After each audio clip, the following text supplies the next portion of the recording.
ಇಲ್ಲ, ಅದು ಮೇಯ್ನ್ ಸಿನಿಮಾಗಳಿಗೆ ಆ ಥರ ಏನು ಕನೆಕ್ಟ್ ಆಗಲ್ಲ. ಇದು ಕೇವಲ ಮನೆಯ ಹೆಸರಷ್ಟೇ ಶ್ರೀಗಂಧದ ಗುಡಿ ಅಂತ ಆಗಿರುತ್ತೆ.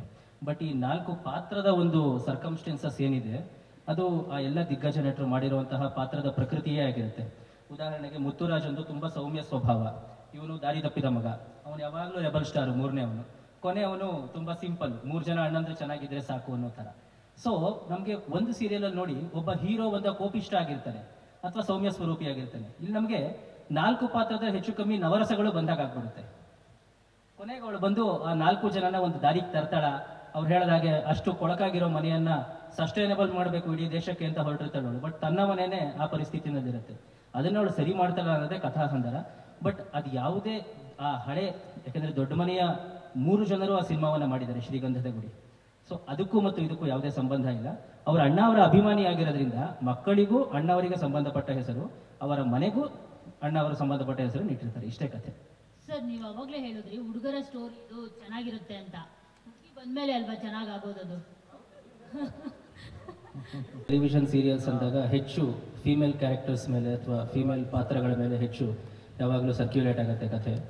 ಆದರೆ ಫಸ್ಟ್ ಟೈಮ್ ಇಲ್ಲಿ ಒಂದೇ ಒಂದು ಹೆಣ್ಣಿನ ಪಾತ್ರ, ಅದು ನಮ್ಮ ಹೀರೋಯಿನ್. ಅದನ್ನು ಬಿಟ್ಟು 4 ಜನ ಹೀರೋಗಳು. ಮೊದಲನೇದು ನಮ್ಮ ಮುತ್ತುರಾಜ, ಆಮೇಲೆ ಸತ್ಯ ಹರಿಶ್ಚಂದ್ರ, ಹೆಸರಿಗೆ ಸತ್ಯ ಹರಿಶ್ಚಂದ್ರ, ಆದರೆ ಸುಳ್ಳೆ ಆ ಹುಡುಗನ ಮನೆ ದೇವರು, ಯಾವಾಗಲೂ ಸುಳ್ಳು ಹೇಳಿಕೊಂಡೇ ಜೀವನ ಮಾಡ್ತಾ ಇರ್ತಾನೆ. 3ನೇ ಅವನು ಕಂಠೀರವ, 4ನೇ ಅವನು ಮಯೂರ. ಸೊ ನಮಗೆ ಈ ಸೀರಿಯಲಲ್ಲಿ 4 ಜನ ಹೀರೋಗಳು ಮತ್ತು ಒಬ್ಬಳು ಹೀರೋಯಿನ್, ಇವನನ್ನು ಮದುವೆ ಆಗ್ತಾರೆ. ಹಾಗಾಗಿ ಇದೊಂದು ಸ್ವಲ್ಪ ವಿಶೇಷವಾಗಿರುವಂಥ ಕಥೆ. ಜೊತೆಗೆ ಶ್ರೀಗಂಧದ ಗುಡಿ ಅನ್ನೋ ಒಂದು ತುಂಬ ಜವಾಬ್ದಾರಿಯುತ ಟೈಟಲ್ ಇಟ್ಕೊಂಡ್ಮೇಲೆ ನಾವು ಆ ಧಾರಾವಾಹಿಯನ್ನು ಕೂಡ ಅದಕ್ಕೆ ತಕ್ಕ ಹಾಗೆ ಮಾಡಬೇಕಾಗತ್ತೆ. ಆ ಥರದಕ್ಕೆ ನಮ್ಮ ಕಲರ್ಸ್ ಕನ್ನಡ ವಾಹಿನಿಯ ಕ್ರಿಯೇಟಿವ್ ಟೀಮ್, ಹಾಗೆ ನಮ್ಮ ಆರ್ಟಿಸ್ಟ್ಗಳು, ನಮ್ಮ ನಿರ್ದೇಶಕರು ಎಲ್ಲರೂ ಕೂಡ ಸಪೋರ್ಟ್ ಮಾಡಿದ್ದಾರೆ. ಇದೇ ಅಕ್ಟೋಬರ್ 6ರಿಂದ 8 ಗಂಟೆಗೆ ಬರುತ್ತೆ. ತುಂಬ ವೈಶಿಷ್ಟ್ಯವಲ್ಲದೆ ಇದ್ರೂ ಕೂಡ ಏನು ಮಾಡಿದೆವೋ ಅದನ್ನು ಚೊಕ್ಕವಾಗಿ ಮಾಡಿದ್ದೀವಿ. ಬರೀ ಹುಡುಗರೇ ಇರೋದ್ರಿಂದ ಇನ್ನು ಸ್ವಲ್ಪ ವಿಶೇಷವಾಗಿ ಸ್ವಲ್ಪ ಇದು ಪ್ರೇಕ್ಷಕರಿಗೆ ತಲುಪತ್ತೆ ಅನ್ನೋದು ನನ್ನ ಭಾವನೆ. ಎಲ್ರಿಗೂ ನಮಸ್ಕಾರ. ನನ್ನ ಹೆಸರು ಪ್ರಕಾಶ್ ಅಂತ, ಪ್ರಕಾಶ್ ಮುಚ್ಚಳಗುಡ್ಡ. ಬೇಸಿಕಲಿ ನಾನು ನಾರ್ತ್ ಕರ್ನಾಟಕದವರು. ಇದು ನನ್ನ ನಿರ್ದೇಶನದ 2ನೇ ಸೀರಿಯಲ್ಲು. ಮೊದಲನೇದು ಸೂರ್ಯವಂಶ ಅಂತ ಉದಯ ಟಿವಿಲಿ ಬರ್ತಾಯಿತ್ತು. ಇದು ಗಂಧದ ಗುಡಿ. 2 ಒಳ್ಳೆ ಟೈಟ್ಲ್ಗಳೇ. ಒಂದು ವಿಷ್ಣುವರ್ಧನ್ ಸರ್ದು, ಇನ್ನೊಂದು ಡಾಕ್ಟರ್ ರಾಜ್ಕುಮಾರ್ ಸರ್ದು. ಸೊ ತುಂಬ ಖುಷಿ ಆಗ್ತಾ ಇದೆ. ಸೀರಿಯಲ್ ಬಗ್ಗೆ ಹೇಳಬೇಕು ಅಂದರೆ ತುಂಬ ಒಳ್ಳೆ ಕತೆ. ಎಲ್ಲರೂ ನೋಡಿ, ನಿಮ್ಮ ಪ್ರೋತ್ಸಾಹ ಎಲ್ಲ ಇರಲಿ. ಪಾತ್ರದ ಪರಿಚಯ ಎಲ್ಲ ಹೇಳಿದ್ದಾರೆ. ಸೊ ಜಾಸ್ತಿ ಹೇಳೋದು ಬೇಡ ಅಂತ ನಾನು ಅನ್ಕೋತೀನಿ. Thank you.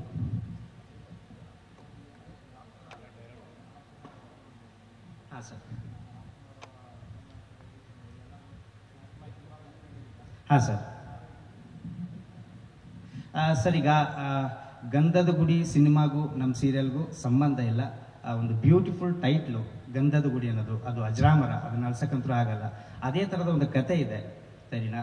4 ಜನ ಒಂದು ಬ್ಯಾಚುಲರ್ಸ್ ಮನೆಗೆ ಹೋದಾಗ ಏನು ಫೀಲ್ ಆಗುತ್ತೆ, ಆಮೇಲೆ ಒಂದು ಯಾವುದೋ ಒಂದು ಹೆಣ್ಣಿದ್ದಾಗ ಮನೆಗೆ ಹೋದಾಗ ಏನು ಫೀಲ್ ಆಗುತ್ತೆ ಅನ್ನೋ ಒಂದು ಡಿಫ್ರೆನ್ಸ್ ಇರುತ್ತಲ್ಲ ಸರ್. ಸೊ 4 ಜನ ಹುಡುಗರು ಅವರು ಹೆಂಗಿರ್ತಾರೆ, ಬ್ಯಾಚುಲರ್ಸ್ ಲೈಫ್ನ ಚೇಂಜ್ ಮಾಡೋಕ್ಕೆ ಅಂತ ಒಂದು ಚಂದನ ಅನ್ನೋ ಒಂದು ಕ್ಯಾರೆಕ್ಟರ್ ಬರುತ್ತೆ. ಅದೇ ಚಂದದ ಗುಡಿ, ಗಂಧದ ಗುಡಿನ ಚಂದದ ಗುಡಿ, ಅಂದದ ಗುಂಡಿ ಮಾಡೋದಕ್ಕೆ ಚಂದ್ರ ಅನ್ನೋ ಒಂದು ಕ್ಯಾರೆಕ್ಟರ್ ಬರುತ್ತೆ ಸರ್. ಅಲ್ಲಿಂದ ಕತೆ ಶುರು ಆಗುತ್ತೆ. ಇದೊಂದೇ ಫ್ಯಾಮಿಲಿ ಬಗ್ಗೆ ಹೇಳಿದ, ಬೇರೆ ಬೇರೆ ಫ್ಯಾಮಿಲಿಗಳು ಎಂಟರ್ ಆಗುತ್ತೆ ಸರ್? ಇದೆ ಸರ್, ಫ್ಯಾಮಿಲಿ ಟ್ರ್ಯಾಕ್ಗಳಿದ್ದಾವೆ. ಅಂದರೆ ಚಂದನ ತಂದೆ ತಾಯಿ ಕ್ಯಾರೆಕ್ಟರ್ದು ಒಂದು ಇದಿದೆ, ಏನು ಟ್ರ್ಯಾಕ್ ಇದೆ. ಅದು ಬಿಟ್ಟರೆ ಇವರು ನಟರಾಜ ಕ್ಯಾರೆಕ್ಟರ್ದು ತಂಗಿ ಮತ್ತು ಅಣ್ಣ, ಆ ಥರದ ಕ್ಯಾರೆಕ್ಟರ್ದು ಇದೆ ಸರ್. ಟ್ರ್ಯಾಕ್ ಒಂದು 3 ಟ್ರ್ಯಾಕ್ ಇದೆ ಸರ್. ಶಿಶಿರ್ ಅವರ ಇಲ್ಲಿ ಅವನು ನಟರಾಜ ಒಬ್ಬ ಲಾರಿ ಡ್ರೈವರ್ ಆಗಿರ್ತಾನೆ. ಅವನ ಅಣ್ಣವ್ರ ಅಭಿಮಾನಿ ಆಗಿರೋದ್ರಿಂದ ಆ ಲಾರಿಗೆ ಗಂಧದ ಗುಡಿ ಅಂತ ಹೆಸರು ಹಾಕೊಂಡಿರ್ತಾನೆ. ನೀವು ನೋಡಿರ್ಬೋದು, ಆ ಲಾರಿ ನೇಮ್ ಪ್ಲೇಟೇ ತಂದು ಆ ಮನೆ ಮುಂದೆ ಹಾಕೊಂಡಿರ್ತಾನೆ ಅವನು.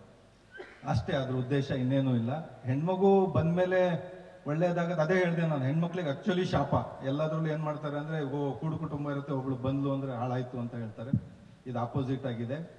ಆಮೇಲೆ ತುಂಬಾ ಡಿಫ್ರೆಂಟ್ ಆಗಿದೆ, ನಮ್ಗೆ ತುಂಬಾ ಇಷ್ಟ ಆಗಿದ್ದೆ ಅದು.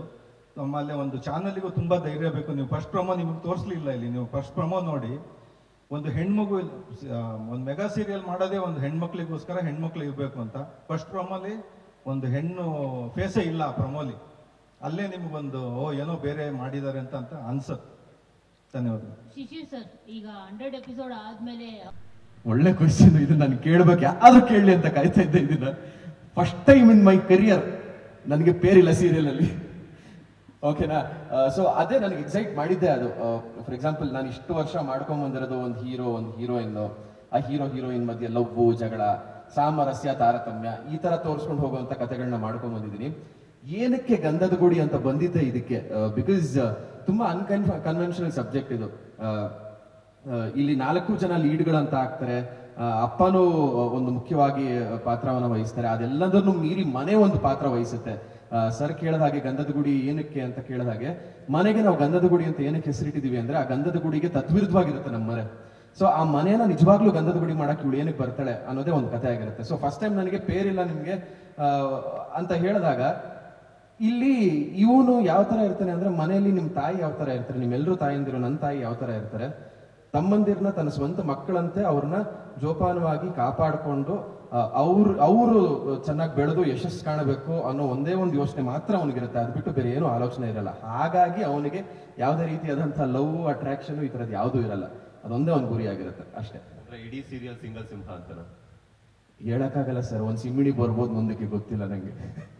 ಶಿಶಿರ್ ಇಲ್ಲಿ ತ್ಯಾಗರಾಜ ಆಗಿ, ನಮಸ್ತೆ ಸರ್. ನಮಸ್ತೆ. ಮುತ್ತುರಾಜ ಅಂತ ನಿಮ್ ಕ್ಯಾರೆಕ್ಟರ್. ಹಾ ಸರ್. ಹಾ, ತ್ಯಾಗರಾಜ ಆಗಿ ಪಾತ್ರ ನಿರ್ವಹಿಸ್ತಾ ಇದ್ದೀರಾ ಹೇಳ್ಬೋದು ಸರ್. ಹೌದು, ಮೋಸ್ಟ್ಲಿ ಕನ್ನಡ ಸಿನಿಮಾದ ತ್ಯಾಗರಾಜ ರಮೇಶ್ ಅರವಿಂದ್ ಸರ್ ಅಂತ ಹೇಳ್ತಾರೆ. ಈಗ ಟೆಲಿವಿಷನ್ ಅಲ್ಲಿ ಈ ಸೀರಿಯಲ್ ಮುಂದೆ ಟೆಲಿಕಾಸ್ಟ್ ಆದ್ಮೇಲೆ ತ್ಯಾಗರಾಜ ಮುತ್ತುರಾಜ ಅಂತ ಹೇಳ್ಬೋದು. ಅವನ ಪಾತ್ರನೇ ಆಗಿದೆ ಸರ್. ಮನೆಗೋಸ್ಕರ, ಕುಟುಂಬಕ್ಕೋಸ್ಕರ, ತಮ್ಮಂದಿರಿಗೋಸ್ಕರ, ಅವ್ರ ಖುಷಿಗೋಸ್ಕರ ತನ್ನ ಎಲ್ಲವನ್ನೂ ತ್ಯಾಗ ಮಾಡುವಂತಹ ಪಾತ್ರನೇ ಮುತ್ತುರಾಜನ್ ಪಾತ್ರ. ಸೊ ಅವನು ಹಂಗೆ ಇರ್ತಾನ ಅವನು. ನನಗೆ ಆಕ್ಚುಲಿ ಈ ಕತೆ ತಗೊಂಡ್ಬಂದಾಗ ಚಾನಲ್ ಪ್ರಕಾಶ್ ಸರ್ ಹೇಳಿದ್ದೆ ಈ ಒಂದು ಪಾತ್ರ ನಿಮ್ಮ ಒಂದು ನೇಚರ್ ಏನಿದೆ, ನಿಮ್ಮ ಒಂದು ವ್ಯಕ್ತಿತ್ವ ಏನಿದೆ, ಅದಕ್ಕೆ ಟೈಲರ್ ಮೇಡ್ ಪಾತ್ರ. ಹಾಗಾಗಿ ನಿಮ್ಮನ್ನು ಬಿಟ್ಟು ಬೇರೆ ಆಪ್ಷನ್ಸ್ ಇಟ್ಕೊಂಡಿಲ್ಲ ನಾವು ಅಂತ ಪ್ರೊಡ್ಯೂಸರ್ಸ್ ಆಗಿರ್ಬೋದು, ಪ್ರಕಾಶ್ ಸರ್ ಆಗಿರ್ಬೋದು ಹೇಳಿದ್ರು. ಬಿಕಾಸ್ ಬಿಗ್ ಬಾಸ್ ಅಲ್ಲಿ ನನ್ನ ವ್ಯಕ್ತಿತ್ವ ನೋಡ್ಕೊಂಡು ಇದೇ ರೀತಿ ನಿಮ್ಮ ಒಂಚೂರು ಒಂದು ಸಾಮರಸ್ಯ ಇದೆ ನಿಮ್ಮ ಪಾತ್ರಕ್ಕೂ ನಿಮಗೂ ಅಂತ ಹೇಳಿ ಕೊಟ್ಟಂತ ಪಾತ್ರ. ಸೊ ತ್ಯಾಗರಾಜ ಅಂತ ಆಗ್ಬೋದು. ಇಲ್ಲ, ತ್ಯಾಗರಾಜ ಏನಿಲ್ಲ, 100 ಎಪಿಸೋಡ್ ಆದ್ಮೇಲೆ ಬರ್ತಾರೆ ಯಾರು. ಸೀರಿಯಲ್ಗೂ ಮತ್ತೆ ಮನೆಗೂ ರಿಯಾಲಿಟಿ ಇದೆ ಅಂತ ಅನ್ಸುತ್ತೆ. ಯಾಕಂದ್ರೆ ಆದ್ರೆ ನಮ್ಮ ಗಂಧದ ಗುಡಿ ತಂಡ ಅಂತ ಬಂದಾಗ ತಾಂತ್ರಿಕ ವರ್ಗ ಅದ್ಭುತವಾಗಿರುವಂತ, ತುಂಬಾ ಸ್ಟ್ರಾಂಗ್ ಆಗಿರುವಂತ ಟೆಕ್ನಿಷಿಯನ್ಸ್ ಟೀಮ್ ನಮ್ಮ ಜೊತೆ ಇದ್ದಾರೆ. ಸ್ಪೆಷಲಿ ಕಾಂತರಾಜು ಅವ್ರ ಬಗ್ಗೆ ಮಾತಾಡ್ತಾ ಇದ್ರು DOP ಅವರು. ಪ್ರತಿ ಒಂದು ಶಾಟು, ಅದರ ಮೂಡು, ಅದರ ಲೈಟು ಹಿಂಗೇ ಬರಬೇಕು, ಇದೇ ತರ ಆಗಬೇಕು ಅಂತ ನಿರ್ದೇಶಕರು, DOP ಇಬ್ರು ಕೂತ್ಕೊಂಡು ಪ್ರತಿ ಒಂದು ಸೀನ್ಗೂ ಒಂದು ಮೂಡ್ನ ಕ್ರಿಯೇಟ್ ಮಾಡ್ತಾರೆ. ಸೊ ನಾವು ಪ್ರತಿ ಒಂದು ಎಪಿಸೋಡ್ಗಳು, ನಿನ್ನೆ ಆಕ್ಚುಲಿ 1-2 ಎಪಿಸೋಡ್ ನೋಡಿದೆ ನಾನು ಕೂತ್ಕೊಂಡು, ಮೊದಲನೇ ಬಾರಿ ನೋಡಿದ್ದು ನಾನು ಪೂರ್ತಿ ಕಂಪ್ಲೀಟ್ ಎಪಿಸೋಡ್ಸ್ ಮ್ಯೂಸಿಕ್ ಆದ್ಮೇಲೆ ನೋಡಿದಂಥದ್ದು. ನಿಜವಾಗ್ಲೂ ಯಾವುದೋ ಒಂದು ಸಿನಿಮಾ ನೋಡಿ ಹೊರಗಡೆ ಬಂದಂತ ಒಂದು ಫೀಲು. ನಾನೇ ಆ ಪಾತ್ರನ ಆಕ್ಟ್ ಮಾಡಿದ್ರು ಅಥವಾ ನನ್ನ ಜೊತೆ ಇರೋರೇ ಆಕ್ಟ್ ಮಾಡಿದ್ರು, ಕಣ್ಣಂಚಲ್ಲಿ ನೀರು ಬಂದಂತ ಒಂದು ಫೀಲು. ಸೊ ಈ ತರ ಆಗಿ ಒಂದು ಸಿನಿಮಾ ಮಟ್ಟಿನ ಕ್ವಾಲಿಟಿನ ತಗೊಂಡ್ಬರುವಂತ ಒಂದು ಪ್ರಯತ್ನ ಮಾಡಿದ್ವಿ. ಎಲ್ರಿಗೂ ಈ ಸೀರಿಯಲ್ ಮುಖಾಂತರ ಒಂದು ಒಳ್ಳೆ ಫೀಲಿಂಗ್ ನ ಕೊಡಬೇಕು, ಒಂದು ಒಳ್ಳೆ ಭಾವನೆಯನ್ನು ಹಂಚಬೇಕು ಈ ಗಂಧದ ಗುಡಿಯ ಮುಖಾಂತರ ಅಂತ ಮಾಡ್ತಿರುವಂತ ಒಂದು ಚಿಕ್ಕ ಪ್ರಯತ್ನ ಇದು. ಸೊ ಆಮೇಲೆ ಇನ್ನೊಂದು ಮೈನ್ ಬಿಟ್ಬಿಟ್ಟೆ ನಾನು, ಇದರ ಸ್ಕ್ರೀನ್ ಪ್ಲೇ ಬಂದ್ಬಿಟ್ಟು ಮಿಸ್ಟರ್ ತಮಿಳ್ದಾಸನ್ ಅಂತ ಹೇಳಿ ಮಾಡ್ತಾ ಇದ್ದಾರೆ. ಆಮೇಲೆ ಏನು ಮಂಗಳಮ್ಮ, ನಿಮ್ಮ ಪ್ರಶ್ನೆಗೆ ಎಲ್ಲ ಸಿನಿಮಾ ಸೇರ್ ಮಾಡ್ತಾ ಇರ್ತಲ್ಲ, ಎಲ್ಲ ಸಿನಿಮಾ ಎಲ್ಲಿಂದ ಬಂದಿದೆಯಮ್ಮ? ರಾಮಾಯಣ ಮಹಾಭಾರತ ಬಿಟ್ಟು ಏನಾದ್ರು ಕತೆ ಮಾಡೋಕ್ಕಾಗುತ್ತೆ ನಮ್ಮ? ಹೇಳ್ಬಿಡಮ್ಮ, ಏನು ರಾಮಾಯಣ ಮಹಾಭಾರತ ಬಿಟ್ಟು ಯಾರಾದ್ರೂ ಬೇರೆ ಕತೆ ಮಾಡಿ? ಮಹಾಭಾರತದ ಎಲ್ಲ ಇದೆ. ರಾಮಾಯಣದಲ್ಲಿ ಬಿಗಿನಿಂಗ್ ಫಸ್ಟ್ ಫ್ರೇಮ್ ಇಂದ ಹಿಡಿದು ಕೊನೆ ಫ್ರೇಮ್ವರೆಗೂ ಬರೀ ಶೋಕನೇ ಇದೆ ಅಲ್ವಾ? ಅದನ್ನ ಬಿಟ್ಟೆ ನಾವು ಸಿನಿಮಾ ಮಾಡೋಕ್ಕಾಗಲ್ಲ. ಏನಮ್ಮ ಹೇಳಪ್ಪ, ಕಾಲೆಳೆಯಕ್ಕಿದ್ದೆ ಹೇಳು ನೀನು. ಖಂಡಿತ ಅದು ಅವರು, ನಾನು ಎಲ್ಲದಕ್ಕೂ ರೆಡಿ. ತೋರಿಸ್ತಾರಂತೆ ಆ ಪಾತ್ರನೇ ಒಂದು ಅಂಡರ್ ಕರೆಂಟ್ ಪಾತ್ರ. ಮಕ್ಕಳ ಎದುರುಗಡೆ ಅದು ರಿಯಾಕ್ಟ್ ಮಾಡಲ್ಲ. ಆ ಮಕ್ಕಳು ಗೊತ್ತಿಲ್ದಂಗೆ ಹೋಗಿ ಬೇರೆ ಕಡೆ ರಿಯಾಕ್ಟ್ ಮಾಡುತ್ತೆ. ಅದು ಮುಂದೆ ತುಂಬಾ ಆ ಕ್ಯಾರೆಕ್ಟರ್ ತುಂಬಾ ತೂಕವಾಗಿರೋ ಕ್ಯಾರೆಕ್ಟರ್. ಈಗ ನೋಡ್ಲಿಕ್ಕೆ ಹಂಗೆ ಅನ್ಸುತ್ತೆ ಅಷ್ಟೇ. 100%.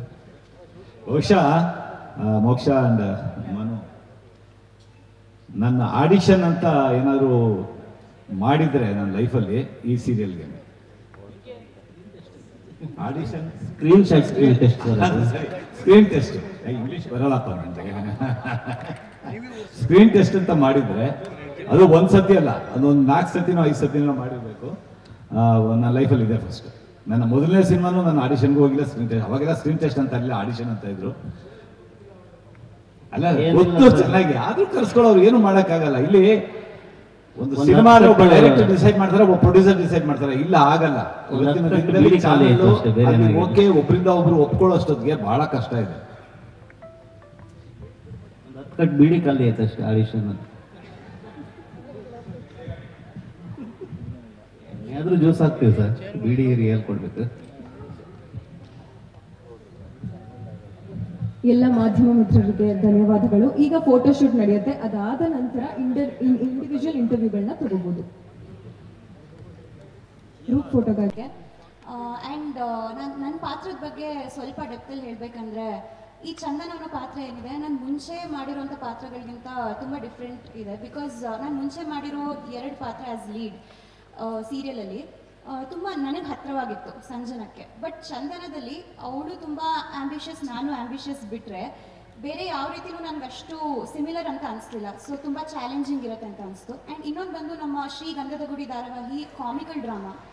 So it's not like any other normal serial, ಬರೀ ಡ್ರಾಮಾ ಇಲ್ಲ, ಕಾಮಿಕಲ್ ಡ್ರಾಮಾ ಇರೋದ್ರಿಂದ ಕಾಮಿಡಿ ಟೈಮಿಂಗ್ಸ್ ಎಲ್ಲ ತುಂಬ ಮುಖ್ಯ ಆಗುತ್ತೆ. ನಾನು ಪರ್ಸ್ನಲಿ ಕಾಮಿಕಲ್ ಕ್ಯಾರೆಕ್ಟರ್ಸ್ ಮಾಡಿಲ್ಲ ಆ್ಯಸ್ ಅನ್ ಆ್ಯಕ್ಟರ್. ಸೊ ಇಲ್ಲಿ ಅದು ನನಗೆ ಒಂದು ಚಾಲೆಂಜ್ ಇರುತ್ತೆ, ಜನರು ಮನಸ್ಸು ಗೆಲ್ಲಕ್ಕೆ ಇನ್ ಕಾಮಿಡಿ ಸ್ಟ್ರೀಮ್ ಆಲ್ಸೋ ಅಂತ ನನಗೆ ಅನಿಸ್ತು. ದಟ್ ಈಸ್ ಅನದರ್ ರೀಸನ್ ಈ ಪ್ರಾಜೆಕ್ಟ್ ನಾನು ಯಾಕೆ ಒಪ್ಕೊಂಡೆ ಅಂತ. ಬಟ್ ನನಗೆ ಆ ಪಾತ್ರದ ಒಳಗೆ ಇಳಿಯೋದಕ್ಕೆ ಸ್ಟಾರ್ಟಿಂಗಲ್ಲಿ ಸ್ವಲ್ಪ ಕಷ್ಟ ಆಗ್ತಿತ್ತು. ಆ್ಯಕ್ಚುಲಿ ಪ್ರಕಾಶ್ ಸರ್ ಹೇಳ್ತಿದ್ರು ನನಗೆ, ಇದು ಕಾಮಿಕಲ್ ಡ್ರಾಮಾ, ಸೊ ನೀವು ಸ್ವಲ್ಪ ಓವರ್ ಆ್ಯಕ್ಟಿಂಗ್ ಮಾಡೋ ಕಡೆ ಮಾಡಬೇಕಾಗತ್ತೆ, ನೀವೆಲ್ಲ ಕಡೆ ಸೆಟಲ್ ಆಗಿ ನಾನು ನ್ಯಾಚುರಲ್ ಆಗಿ ಮಾಡ್ತೀನಿ ಅಂದರೆ ಆಗಲ್ಲ, ಸ್ವಲ್ಪ ಡೈಲಾಗ್ ಮಾಡಬೇಕಾಗತ್ತೆ, ಆ ಇನ್ಹಿಬಿಷನ್ಸಿಂದ ಹೊರಗೆ ಬರಬೇಕಾಗತ್ತೆ ಅಂತ. ಅದಾದಮೇಲೆ ಇವ್ರು ಹೇಳ್ಕೊಟ್ಟಿರೋದ್ರಲ್ಲಿ ಒಂದು ಅರ್ಧ ಮಾಡೋಕ್ಕೆ ಟ್ರೈ ಮಾಡಿದ್ದೀನಿ. ಔಟ್ಪುಟ್ ಎಲ್ಲ ಚೆನ್ನಾಗಿ ಬಂದಿದೆ ಅಂತ ಸುಮಾರು ಜನ ನೋಡಿದವ್ರು ಹೇಳ್ತಾ ಇದ್ದಾರೆ. ಸೊ ಈಗಾರ ಕಾಯ್ತಿದ್ದೀನಿ ಹೇಗಿರುತ್ತೆ ರೆಸ್ಪಾನ್ಸು ಆಲ್ ಓವರ್ ಕರ್ನಾಟಕ ಅಂತ. ಪ್ರೋಮೋ ತುಂಬ ಚೆನ್ನಾಗಿ ರೀಚ್ ಆಯಿತು. ನಮ್ಮ ಸೆಕೆಂಡ್ ಪ್ರೋಮೋ ಆಲ್ಮೋಸ್ಟ್ 58 ಲಕ್ಷ ಜನ ನೋಡಿದ್ದಾರೆ ಇನ್ಸ್ಟಾಗ್ರಾಮಲ್ಲಿ. ಆ ಥರ ನಾನು ಎಕ್ಸ್ಪೆಕ್ಟೇ ಮಾಡಿರಲಿಲ್ಲ ಅಷ್ಟು ರೀಚ್ ಆಗುತ್ತೆ ಅಂತ. So ಈಗಲಿ waiting. ಆ್ಯಂಡ್ ನಿಮ್ಮೆಲ್ಲರ ಬೆಂಬಲ ಮುಂಚೆಯಿಂದನೂ ಇದೆ, ಮುಂದೆನೂ ಬೇಕು. Thank you so much. ಲಾಸ್ಟಲ್ಲಿ ಒಂದಿಬ್ರು ಕೂತಿದ್ದಾರೆ, ಅವ್ರದ್ದು ಒಂದು ಲಾಸ್ಟಲ್ಲಿ ಕೂತಿರೋದೊಂದು. 1 ವರ್ಷದ ನಂತರ ಸೀರಿಯಲ್ ಕಾಣಿಸ್ಕೊಳ್ತಾ ಇದ್ರಿ, ಜೊತೆಗೆ ಎಜುಕೇಶನ್ ಕೂಡ ನಡೀತಾ ಇತ್ತು. ಈ ಸೀರಿಯಲ್ನ ಒಪ್ಕೊಳ್ಳೋದಕ್ಕೆ ಮೇನ್ ರೀಸನ್ ಏನಾದರೂ ಇದೆಯಾ? ಖಂಡಿತ ಇದೆ. ಆ್ಯಕ್ಚುಲಿ ನಾನು ಒಪ್ಕೊಳ್ಳೋಂಥ ಮನಸ್ಥಿತಿಲಿ ಇರಲಿಲ್ಲ. ಬಟ್ ನಂಗೆ ಫಸ್ಟು ಪ್ರದೀಪ್ ಸರ್ ಕಾಲ್ ಮಾಡಿದ್ದು ಈ ಪ್ರಾಜೆಕ್ಟ್ಗೆ. ನನಗೆ ಅವ್ರು ಮುಂಚೆಯಿಂದನೂ ಪರಿಚಯ. ಅವ್ರು ಅವಾಗಲೇ ಹೇಳಿದರು, ನಾನೊಂದು ಒಳ್ಳೆ ಪ್ರಾಜೆಕ್ಟ್ ಮಾಡಿದಾಗ ನಾವು ಒಟ್ಟಿಗೆ ಕೆಲಸ ಮಾಡೋಣ ಫ್ಯೂಚರಲ್ಲಿ ಸಂಜನಾ ಅಂತ ತುಂಬ ಲಾಂಗ್ ಬ್ಯಾಕೇ ಹೇಳಿದರು. ಬಟ್ ಈಗಲೂ ನಾನು ಓದ್ತಿದ್ದೀನಿ, ಎಜುಕೇಷನ್ ಈಗಲೂ ನಡೀತಿದೆ. ಸೊ ಎಲ್ಲೋ ನನಗೆ ಸ್ವಲ್ಪ ಡೈಲಮಾದಲ್ಲಿದ್ದೆ. ಬಟ್ ಅವ್ರು ಹೇಳಿದ್ರು, ಒಂದ್ಸಲ ಮೀಟಿಂಗ್ ಬಾ, ಕತೆ ಕೇಳು, ಕ್ಯಾರೆಕ್ಟರ್ ಕೇಳು, ಆಮೇಲೂ ನಿನ್ಗೆ ಹಾಗೆ ಅನಿಸಿದ್ರೆ ಮುಂದೆ ಮಾತಾಡೋಣ ಅಂತ. ಸೊ ಒಂದ್ಸಲ ಎಲ್ಲರ ಜೊತೆ ಟೆಕ್ನಿಕಲ್ ಟೀಮ್ ಜೊತೆ ಎಲ್ಲ ಮೀಟಿಂಗ್ ಮಾಡಿದ್ಮೇಲೆ, ಕತೆ ಕೇಳಿದ್ಮೇಲೆ, ಪಾತ್ರ ಬಗ್ಗೆ ತಿಳ್ಕೊಂಡ್ಮೇಲೆ ನನಗೆ ಇಲ್ಲ ಅಂತ ಹೇಳೋದಕ್ಕೆ ಯಾವುದೇ ಕಾರಣ ಸಿಗಲಿಲ್ಲ. ಆ್ಯಂಡ್ ನಾನು ಎಜುಕೇಷನ್ಗೂ ಎಲ್ಲ ರೀತಿಯಲ್ಲೂ ಸಪೋರ್ಟ್ ಮಾಡ್ತೀವಿ ಅಂತ ಪ್ರೊಡಕ್ಷನ್ ಹೌಸೂ ಹೇಳ್ತು. ಆ್ಯಂಡ್ ಚಾನೆಲ್ ಕಲರ್ಸ್ ಕಡೆಯಿಂದನೂ ನನಗೆ ಅದೇ ಥರ ಪಾಸಿಟಿವ್ ರೆಸ್ಪಾನ್ಸ್ ಬಂತು. So I thought why not, because ಈ ಥರ ಒಂದು ಕಾನ್ಸೆಪ್ಟ್ ಕನ್ನಡ ಸೀರಿಯಲ್ ಹಿಸ್ಟ್ರಿಲೇ ಮೊದಲನೇ ಸಲ ತಗೋತಿರೋದ್ರಿಂದ ಇದು ಲೈಫಲ್ಲಿ ಒನ್ ಟೈಮ್ ಆಪರ್ಚುನಿಟಿ ಥರ ನನಗನ್ನಿಸ್ತು. ಆ್ಯಂಡ್ ಟೈಟಲ್ ಕಾರ್ಡ್ ನೋಡ್ತಿದ್ರೇ ಗೊತ್ತಾಗುತ್ತೆ ಎಷ್ಟು ಒಳ್ಳೆ ಪಾತ್ರದಲ್ಲಿ ನಾನು ಕಾಣಿಸ್ಕೊತಿದ್ದೀನಿ ಅಂತ. ಸೊ ಎಲ್ಲ ರೀತಿಯಲ್ಲೂ ಯೋಚನೆ ಮಾಡಿ ಓಕೆ ಇದನ್ನ ನಾನು ಇಲ್ಲ ಅನ್ನೋಕ್ಕಾಗಲ್ಲ ಅಂತ ದೃಢವಾಗಿ ನನಗನ್ನಿಸ್ತು. ಸೊ ಹಾಗೆ ಒಪ್ಕೊಂಡ್ಬಿಟ್ಟೆ. I think it was more like hearty decision, just in a flow. Subbanna ಅವರೇ, ಸುಬಣ್ಣ ಸಿನಿಮಾ ಸ್ಟುಡಿಯೋ ಬಿಸಿ. ಮತ್ತೊಂದು ದಿನ ಫೋನ್ ಮಾಡಿದ್ರು, ಸಂಜೆ ಸಿಟಿ ಇನ್ಸ್ಟಿಟ್ಯೂಟ್ ಬಂದರು 5 ಗಂಟೆಗೆ. ಪ್ರದೀಪು ಮತ್ತು ಪರಿ ಬರ್ತಾ ಇದ್ದಾರೆ. ಅವತ್ತೇ ಅವರಿಬ್ಬರು ಪರಿಚಯ ಆಗಿತ್ತು ನನಗೆ. ಹೋದೆ, ಕತೆ ಬಗ್ಗೆ ಹೇಳಿದರು, ತುಂಬ ಇಷ್ಟ ಆಯಿತು, ಮಾಡ್ತೀನಿ ಅಂತಂದೆ. ಭಾಳ ನಾನು ಇದುವರೆಗೂ ಮಾಡದೇ ಇರೋಂಥ ಒಂದು ಪಾತ್ರ, ಯಾವುದಕ್ಕೂ ತಲೆ ಕೆಡಿಸ್ಕೊಳ್ಳೋದು. ಅಣ್ಣ ಅವರ ಕಟ್ಟ ಅಭಿಮಾನಿ ಆಗಿರೋದ್ರಿಂದ ಅವರ ಚಿತ್ರದ ಹೆಸರು ಮತ್ತು ಅವರ ಚಿತ್ರದಲ್ಲಿ ಬರುವಂಥ ಪಾತ್ರದ ಹೆಸರನ್ನು ನಾನು 4 ಮಕ್ಕಳಿಗೆ ಇಟ್ಟಿರ್ತೀನಿ. ಸೊ ಯಾವಾಗ ನೋಡಿದ್ರು ಕುಡಿಯೋದು, ಈ ಥರ ಬೇಜವಾಬ್ದಾರಿ ಮನುಷ್ಯ, ಯಾವುದಕ್ಕೂ ಸ್ಪಂದಿಸಲ್ಲ. ಸೊ ನನ್ನ ಜೊತೆಗೆ ಮನೆಯಲ್ಲಿ ಸ್ವಲ್ಪ ಚೆನ್ನಾಗಿ ಸ್ಪಂದಿಸೋದು ಅಂತಂದರೆ ನಾನು ದೊಡ್ಡ ಮಗ ಮುತ್ತುರಾಜ. ಸೊ ಇವರೆಲ್ಲ ಏನೇ ಕಿಟ್ಲೆ ಮಾಡಿದ್ರು ಆತ ಬಂದು ಸರಿಪಡಿಸ್ತಾ ಇರ್ತಾನೆ. ಭಾಳ ಒಳ್ಳೆ ಕ್ಯಾರೆಕ್ಟರ್ 14 ವರ್ಷ ಆದಮೇಲೆ ಸಿಕ್ತು. ಯಾಕೆಂದರೆ ನನ್ನ ಮೆಂಟಾಲಿಟಿಗೆ ಸೀರಿಯಲ್ ಆಗಲ್ಲ ಅಂತಲೇ ಬಿಟ್ಬಿಟ್ಟಿದ್ದೆ. ಸುಮಾರು ಆಫರ್ಸ್ ಬಂತು, ಆಗಲ್ಲ ಅಂತ ಬಿಟ್ಬಿಟ್ಟಿದ್ದೆ. ಒಂದು ಗೆಳೆತನಕ್ಕೆ ಕಟ್ಟು ಬಿದ್ದು ಈ ಸೀರಿಯಲ್ ಒಪ್ಕೊಂಡೆ. ಸೊ ಕ್ಯಾರೆಕ್ಟರ್ ತುಂಬ ಚೆನ್ನಾಗಿದೆ, ಎಂಜಾಯ್ ಮಾಡ್ತಾ ಇದ್ದೀನಿ, ಚೆನ್ನಾಗಿ ಬರುತ್ತೆ ಅಂತ ಅಂದ್ಕೊಂಡಿದ್ದೀನಿ. ನಮಸ್ಕಾರ. ಡೈರೆಕ್ಟ್ರೆ, ಎಲ್ಲರಿಗೂ ರಾಜ್ಕುಮಾರ್ ಸಿನಿಮಾ ಹೆಸರಿದ್ದೀರಾ, ಅಪ್ಪನ್ಗೆ ಯಾಕೆ ಬಿಟ್ರಿ ಅಂತ, ಅಪ್ಪನ್ ವೀರಬಾಹು ಅಂತ ಇರ್ಬೋದಂತ. ಇಲ್ಲ ಸರ್, ಆ ಥರ ಪಾತ್ರದ ಹೆಸರು ನಟರಾಜ ಅಂದರೆ ಅವರು ಫ್ಯಾಮಿಲಿ ಕಡೆಯಿಂದ ಬಂದಿರುತ್ತೆ. ಅದು ಇವ್ರು ಅನ್ನೋರು ಫ್ಯಾನ್ ಆದಮೇಲೆ ಇವ್ರ ಮನಸ್ಸು ಹೊತ್ತು ತನ್ನ ಮನೆಗೆ ತನ್ನ ಮಕ್ಕಳಿಗೆ ಅವ್ರ ಹೆಸರು ಇಟ್ಕೊಳ್ತಾರೆ ಸರ್, ಅಷ್ಟೇ. ತಮ್ಮ ಹೆಸರು ನಾವು ಚೇಂಜ್ ಮಾಡ್ಕೊಂಡಿವಿ ಸರ್. ಊರಲ್ಲಿ ಬೇರೆ ಬೇರೆ ಥರ ಮಾತಾಡ್ತಾ ಇರ್ತಾರೆ. ಸೊ ಇಬ್ಬರು ಹೆಂಡ್ತಿದ್ದೀನಿ ನನಗೆ, ಜೋಡಿ ಅಂದರೆ ಅರ್ಥ ಮಾಡ್ಕೊ ನೀನು. ಅದು ಈ ಸೀರಿಯಲ್ದೇ ಹೇಳ್ತಾ ಇರೋದು, ಈ ಸೀರಿಯಲ್ದೇ ಬೇರೆ ಹೇಳಿಲ್ಲ, ಸೀರಿಯಲ್ದೇ ಹೇಳ್ತಾ ಇರೋದು ಮೋಕ್ಷೇಂದ್ರ, ಸೀರಿಯಲ್ದೇ ಹೇಳ್ತಾ ಇರೋದು. ಅದು ಎಲ್ಲಿಗೆ ಬರುತ್ತೆ, ಅದು ಏನಾಗುತ್ತೆ, ಇಬ್ಬರು ಹೆಂಡ್ತಿರು ಯಾರು, ಇಬ್ಬರು ಹೆಂಡ್ತಿನಲ್ಲಿ 4 ಜನ ಮಕ್ಕಳು ಯಾರ ಮಕ್ಕಳು ಏನು ಅನ್ನೋದು ನನಗೂ ಇನ್ನೂ ಅರ್ಥ ಆಗಿಲ್ಲ. ಕತೆ ಮುಂದೆ ಹೋಗ್ತಾ ಇದ್ದಂಗೆ ಅರ್ಥ ಆಗುತ್ತೆ. ನಿಮ್ಗೆ ಎಷ್ಟಿದೆಯೋ ಅಷ್ಟೇ ನನಗೂ ಗೊತ್ತಿದೆ. ನನ್ನ ಕ್ಯಾರೆಕ್ಟರ್ ಮಾತ್ರ ನಾನು ತಿಳ್ಕೊಂಡು ನಾನು ಆಕ್ಟ್ ಮಾಡ್ತಾ ಇದ್ದೀನಿ. ಇನ್ನೇನು ಪ್ರಶ್ನೆ? ಬೇರೆ ಆರ್ಟಿಸ್ಟ್ಗಳು ಯಾರು ಬರ್ತಾರ ಮಧ್ಯದಲ್ಲಿ ಏನಾದ್ರು? ಸರ್ ಬರ್ತಾರೆ ಸರ್, ಕೆಲವೊಂದು ಪಾತ್ರಗಳಿದ್ದಾವೆ. ಒಂದು ಪೇರು ಇವ್ರಿಗೂ ಅಂತ ಅನ್ಕೊಂಡಿದ್ದೀವಿ, ಮುತ್ತುರಾಜ್ ಅವ್ರಿಗೂ ಪೇರು ಅಂತ ಅನ್ಕೊಂಡಿದ್ದೀವಿ, ಕೆಂಟಿಲ್ ಅವ್ರಿಗೂ ಪೇರ್ ಅಂತ ಅನ್ಕೊಂಡಿದ್ದೀವಿ. ಮುಂದೆ ಹೋಗ್ತಾ ಹೋಗ್ತಾ ಮಯೂರಾಗೂ ಪೇರ್ ಆಗುತ್ತೆ. ಇವ್ರ ಪೇರ್ ಅಂತೂ ಆಲ್ರೆಡಿ ಆಗಿದೆ. ಇವ್ರ ಫ್ಲಾಶ್ ಬ್ಯಾಕು ಮುಂದೆ ಹೋಗ್ತಾ ಮೊದಲನೇ ಹೆಂಡತಿ, ಎರಡನೇ ಹೆಂಡತಿ, ಅವರೇ ಹೇಳಿದಾರೆ ಇಬ್ಬರು ಹೆಂಡತಿ ಅಂತ ಹೋಗ್ತಾ ಓಪನ್ ಆಗ್ತಾ ಒಂದೊಂದೇ ಈರುಳ್ಳಿ ಲೇಯರ್ ಥರ ಒಂದೊಂದೇ ಓಪನ್ ಆಗ್ತಾ ಹೋಗುತ್ತೆ ಸರ್. ಶೂಟಿಂಗ್ ಆಡ್ಸೋಣ ಫ್ಲಾಶ್ ಬ್ಯಾಕ್ ಅಲ್ಲ ಸರ್. ಆಮೇಲೆ ಟ್ರ್ಯಾಕ್ಗಳಿದೆ ಸರ್, 3 ಟ್ರ್ಯಾಕ್ ಇದೆ ಸರ್. ಒಂದೇ ಟ್ರ್ಯಾಕ್ 3 ಟ್ರ್ಯಾಕ್ ಇದೆ. ಊರುಗಳು ಆ ಥರ ರಾಜ್ಯಗಳು ಔಟ್ಡೋರ್ ಇದೆ, ಚಿಕ್ಕಮಗಳೂರು, ಕೊಪ್ಪ, ಸಕಲೇಶ್ಪುರ, ಈ ಕಡೆದೆಲ್ಲ ಔಟ್ಡೋರ್ ಶೂಟು ಇದೆ, ಪ್ಲಾನ್ ಮಾಡ್ತಾ ಇದ್ದೀವಿ.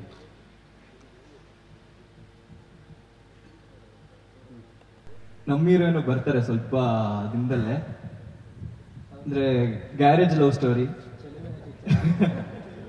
ಹಾಂ, ಆ ಥರ. ಅಯ್ಯೋ ಇಲ್ಲ, ಅದು ಅವ್ರ ಕಾಲೇಜ್ ಸ್ಟೂಡೆಂಟ್ ಆಗಿರ್ತಾರೆ, ಹೇಳ್ಬೋದು.